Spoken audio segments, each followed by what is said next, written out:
পারলে মন থেকে ভালোবাসা আনলে থাক না। একটা মানুষকে এভাবে মেরে ফেলানোর তো আর কোনো মানে হয় না, তাই না?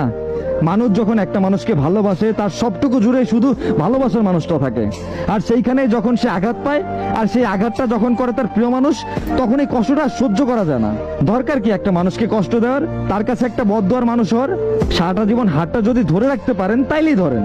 মাঝপথে যদি ছেড়ে চলে যাওয়ার ইচ্ছাই থাকে তাহলে আর প্লিজ শুধু শুধু একটা জীবন নষ্ট করবেন না। আপনার এই টাইম পাস হয়তো কারো সুন্দর জীবনটাকে শেষ করে ফেলবে।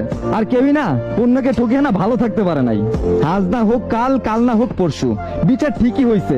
হতে পারে কেউ তাড়াতাড়ি পাইছে, কেউ বা দেরিতে, কিন্তু বিচার ঠিকই পাইছে। একটা মানুষকে ঠকানোর শাস্তি সে অবশ্যই পাবে, সেটা আজ হোক বা কাল।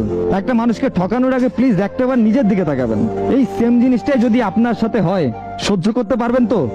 আর যদি পারেন সহ্য করতে, তাহলে নিঃসংকোচে অন্যকে ধোকা দেন। আর যদি মনে হয় না আমি পারবো না এই কষ্ট সহ্য করতে, তাহলে প্লিজ অন্য একটা মানুষকেও এভাবে কষ্ট দেবেন না। দিন শেষে আপনি যখন এই কষ্টটা পাবেন, তখন নিজেকে সব থেকে দোষী মানুষ মনে হবে। কারণ আপনি তখন বুঝতে পারবেন যে আপনার করা কাজের ফলই আপনি পাচ্ছেন। তাই সব বাদ দেন না। যদি পারেন মন থেকে ভালোবাসেন, আর যদি সেটা না পারেন, একটা মানুষকে মিথ্যা আশাও দেখানোর দরকার নাই, দূরেই থাকুন, তাও বলো।